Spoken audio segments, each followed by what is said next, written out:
Hello, I'm Jeff Lomax, Head of Product Marketing for Fizyr, and I'm here today with Tibor van Melsem Kocsis, Fizyr's Chief Commercial Officer. Today, in Tibor's presentation titled Beyond Human Limits, we're going to talk about the challenges, the examples, and solutions that are making an impact on the world of logistics automation. Tibor has spent a lot of his career working in industries that focus on technology that fill needs with innovation, creating solutions that solve real-world problems with new ideas. So we're going to do this as a question and answer with Tibor giving us insights into logistics automation. Hello, Tibor. Hey, Jeff. Tibor, why don't you start by introducing yourself, giving us a little history and a feel for your role at Fizyr. Yeah, totally. Thank you.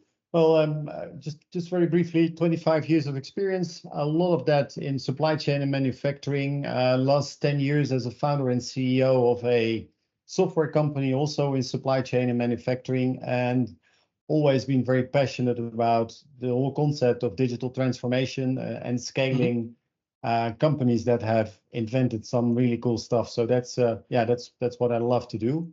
And as such, I joined Fizyr some time ago,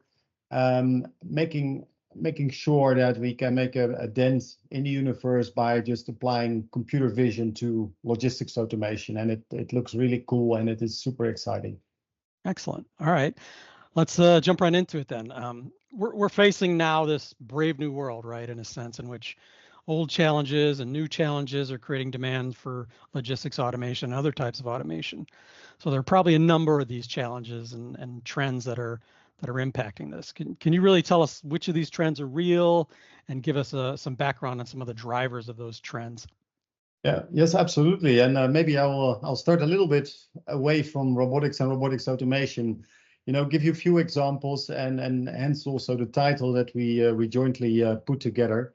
One of the trends that we're seeing is a demographic trend. And maybe a good example, I spoke to a GP, a friend of mine recently, and she kindly explained that within the next 4 years that 75% of her practice, so her patients, would exceed 75 years of age, which is something that I was not thinking about or considering. So that's one thing that we notice, and it's a general trend. If you take Japan, for example, there the government is really working hard to address the development of demographics and how to basically mitigate the risk of not having people, filling in roles in the job market. More closer to our day-to-day job is that we see in logistics automations a lot of jobs which are called dangerous, dull, and dirty. And we'll give some examples later on where it's very hard to find people. So that's one issue. And we also see with the tremendous increase in online sales, e-commerce, that it's very hard to find people, firstly, and secondly, to keep them, in the organization. And last but not least, there is much more done, which is very good around the environment, social, so taking good care of people and governance for companies. So those are, I would say, some of the drivers that really make an impact. All right. And we're seeing a lot of industries and global logistics processes that have an impact or getting impacted, I should say. And what are some of the examples of some of those biggest pain points in those industries? Okay. Yeah, as you see, I think also here there's probably, we'll put 6 on screen. I will not go into each of them in detail, but what I want to zoom into, I think everyone can imagine that, for e-commerce fulfillment, so that's the stuff that we buy on a daily basis, whether it's groceries, whether it's sportswear, whether it's anything else for in and around the house, those things need to be picked, put in a box and shipped, so we can all picture that one. But zooming in a little bit more onto dull, dangerous, and dirty work, imagine that whether it's in a country where it's super cold or where it's super hot, that containers need to be unloaded in the docks or even in a warehouse where the temperatures go up, into the 90s, Fahrenheit, and in the 30s, 40s in Celsius. Those working conditions are absolutely horrible. In the same way, and I think we've seen that with one of the companies we're working with. Also imagine the amount of pallets that are being transported across the globe. Those are tens of millions per day. These pallets need to be used to basically stack all kinds of boxes, ship them, and the empty pallets come back. They need to be sorted and put back into the normal flow of goods. This is also work that is, both dangerous because these pallets are heavy. They need to be sorted, they need to be labeled, and so on and so forth. So those are, I think, typical examples. Food processing as the last one, and we have an example of that. People need to package food, but food needs to be kept on a certain temperature condition. So working in an environment where it is 2-3 degrees or above zero during the day where you're doing your work are not ideal working conditions. So there's a couple of examples where we see that the human factor is more and more becoming a bottleneck. Okay, so and that's your real thesis, right? Is that the human factors, like not the only problem, but one of the bigger problems that automation can help solve. Can you go into a little more detail about how that's a bottleneck? Yeah, absolutely. So created a small slide with some data behind it, because obviously me sharing my experience and background is one thing, but this is a research which was conducted in 2023, and although this is about supply chain vulnerabilities, basically the most of them, I think that the second biggest one is related to the fact that supply chains are dependent on people, and finding people becomes more and more difficult. But the vulnerabilities, so disruptions, economic uncertainty, and rising e-commerce growth, each of those directly impacts the need, the demand, sometimes peak demand for people. People need to be trained, need to be educated to work in these sometimes both difficult, dirty, and dangerous circumstances. So yeah. This basically nails it all, as I would say, if I would have to summarize it. Yeah. Okay, great. So obviously solving and scaling these is the big priority right now. So companies, whether they're integrators or, end users, big e-tailers, whatever, they're bringing resources and automation projects to a whole new level for this. What do some of these investments look like, and what are the trends in solution development and adoption that we're seeing right now? Okay. Yeah, there's a few boxes on this slide. Just in a nutshell. So this is about the trend. This is not about whether the actual number is X, Y, or Z. But what we see in the market for logistics automation is that the market is expected to grow, from 30 billion, 3 billion in 23 to 51 billion plus in 2028. So that's just the generic process of automation. Robotic picking, and as you can see, we'll zoom into the topic more and more. The second stage, in order to achieve that, in end of line automation, you see that robotic picking is needed. And in order to achieve that, you obviously need to have picking robots, and the expectation is that by 2030, there will be about 150,000 picking robots globally, doing that. So, you may think, oh, that's great. So we're all done. Well, what we just discussed, Jeff, I think is, in order for a robot, and robots in the past existed for a long time, but they did very repetitive jobs. But if you want robots to do human tasks, they also need to have what we call cognitive skills. So basically, they need to be able to see, understand, and act. We'll explain that in a bit. But doing that requires machine vision, and that's exactly what we are doing and how we're actually enabling this market. Okay, so please go into that in more depth, like what we're here to talk about the industry, but also how Fizyr fits into that. Can you give us a little more detail, a little more depth on advanced computer vision and what Fizyr is doing? Yeah, totally. Thanks for the obviously the opportunity. So in order to give a robot, because as I said, that's a mechanical piece of mechanics which basically needs to be guided with instructions. So in order to do that, as I said, we need advanced computer vision. And basically, what is that? That is basically the ability for the robot to see an environment, to understand what it sees, and then basically act on it. We've been doing that, and this maybe still sound very, very vague, but we'll drill down into that. I think as we discussed together previously, in preparation.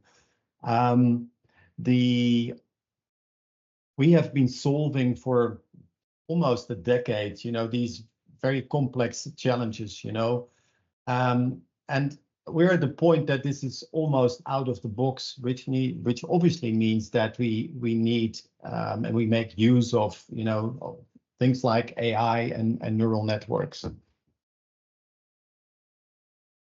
So yeah, a little more depth definitely about that. I think a lot of people in this industry understand like basic vision, but what takes it to the next level, and how does that work with like general AI and the learning and the other parts that Fizyr can bring to the table? Yeah. So again, a few notes on the screen next or behind me. So in order for a robot to perform these cognitive tasks, one of the things that is very characteristic for that is that in these complex scenarios where you need computer vision, you don't have pre-knowledge of what's happening. You have roughly an idea where you are and what's happening, but not the pre-knowledge to exactly know, because you can imagine if there are 25 parcels on top of each other, it's not immediately clear which one is the next one. So I think just like a human, you need to be able, and that's what we call, the cognitive skills that are required. And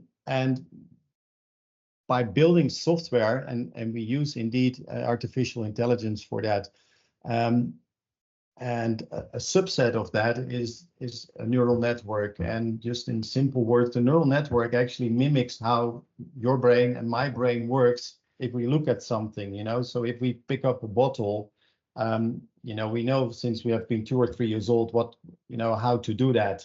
And in the same way, we have trained the network to recognize an object, so basically see it, understand what it is, and basically get an instruction or translate that in an instruction for the robot. So that's what we do. That's what we have developed, within Fizyr and successfully rolled out with many of our clients. All right, so a little more detail about that process, how it works. Fizyr's software works with the camera and how it communicates to a robot. Yeah. So in a process, and I deliberately used see, understand, and respond a few times. So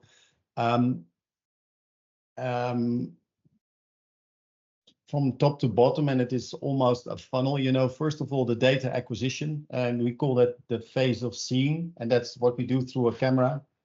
So the camera sees, translates that into processes that information in the neural network, and basically detects whether what the camera sees is indeed a bottle, it's a box or an envelope, or a poly bag.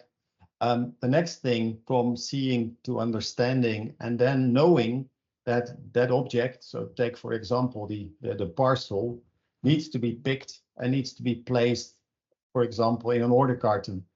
In order to make sure that happens in a proper way, the robot needs to get an instruction. The instruction needs to take into account where the object is in the scene and where it needs to place the parcel in this instance in the order carton. So all these things happen literally in milliseconds.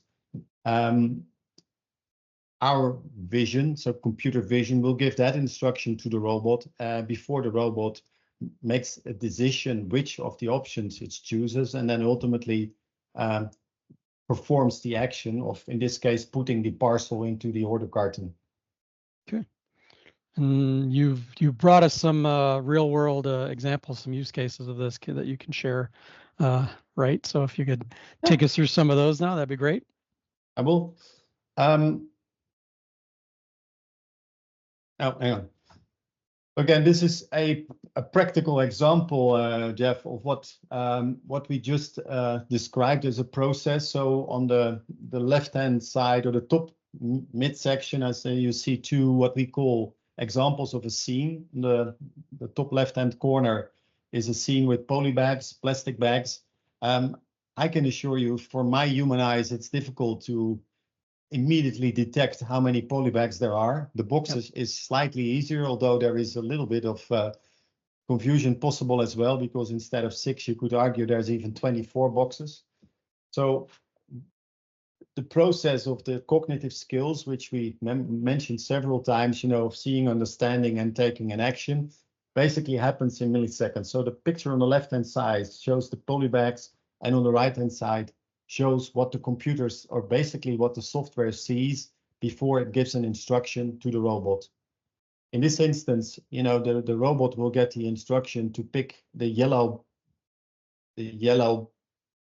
polybag first, because it's on top and it's the easiest one to pick from the pile and place it in the order carton. So all these things happen in milliseconds. So this is, again, the example to the process that we just discussed. Great. And Fizyr's making this ready for the real world and packaging it in a product offering that integrators can work with and product and project designers. Can you go into a little more depth about that, what that looks like for integrators? Yes, absolutely. And obviously, there's a bit of a marketing picture, but I think we're okay with that. So this is about computer vision in a box. The reason why we have done it, I think, as you said already, we want to make it easy for integrators to work with a concept and a context which is quite complex, because in the past robots did the same thing over and over again.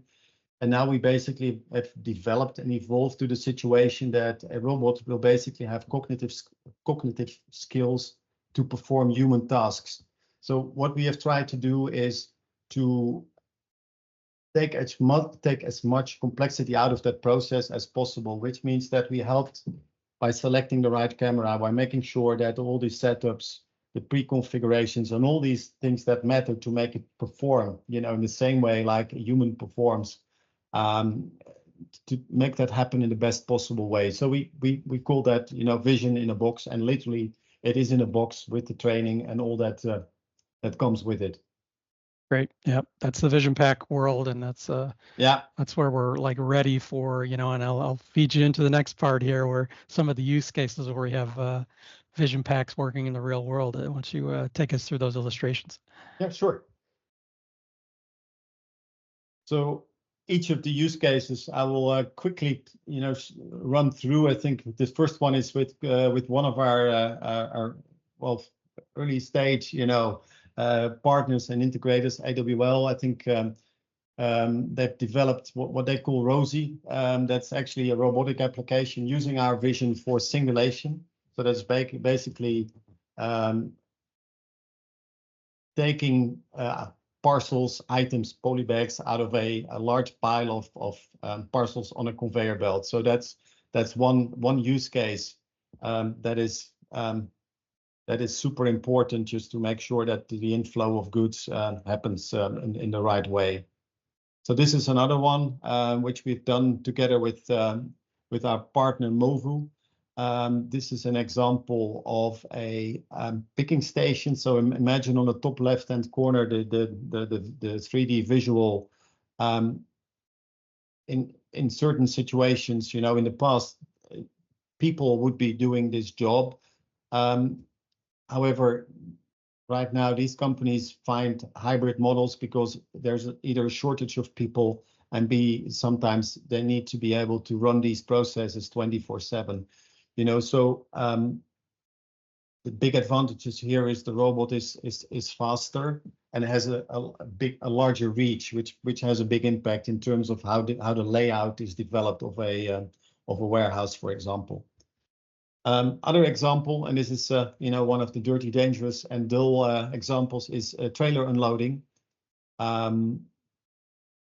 This picture shows on the actually every time 4 couples of 2 So you see that on the left each time the real life picture in the container, and the picture next to it with all the colors is basically the segmentation that our vision does before it gives the instruction to the robot to pick the box, the poly bag. In this case, it's all boxes out of the container and put it on a conveyor. Fantastic. Food sector. This one is really mind-boggling for me, because if you look at this one, the top left hand is a toad with croutons. I struggle very much to see, how many bags and which bag is which. Our software manages to do that within, again, milliseconds, gives the priority to the robot, and on the right-hand side you see the robot in action, picking the sachet one by one, because as you can imagine, double picks is not what you would want to have. So picking the sachet and placing it in a salad bowl. Yeah, what the camera can do. Yeah, what the camera can do in our segmentation is impressive in this example. It's nice. Absolutely. And I think then two more. Again, as you can see, we work with a lot of partners globally. So this is AVT. This is on the left-hand side is an example where heavy bags. So you can imagine the importance of people no longer lifting heavy bags in all kinds of different and challenging positions. So here our heavy bags are being lifted by the robot, placed on a conveyor, opened up, and then basically to fill a silo for the production of plastics or food or anything else. So basically raw materials into a manufacturing process. The right-hand side is one of the global supply chain and services companies, Arvato.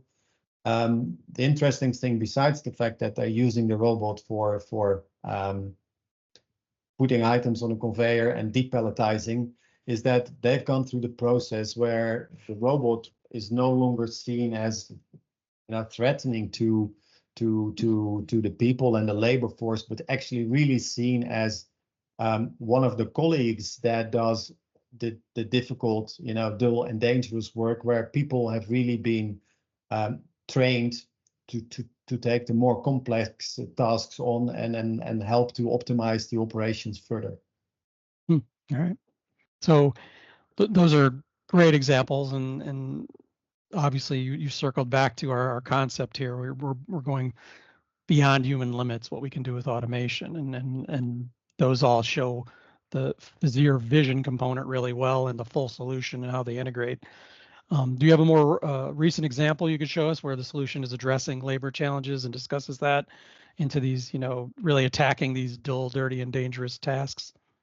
Yes, absolutely. I think, and we even have a short video of that, which is at the DHL Express facility in Madrid.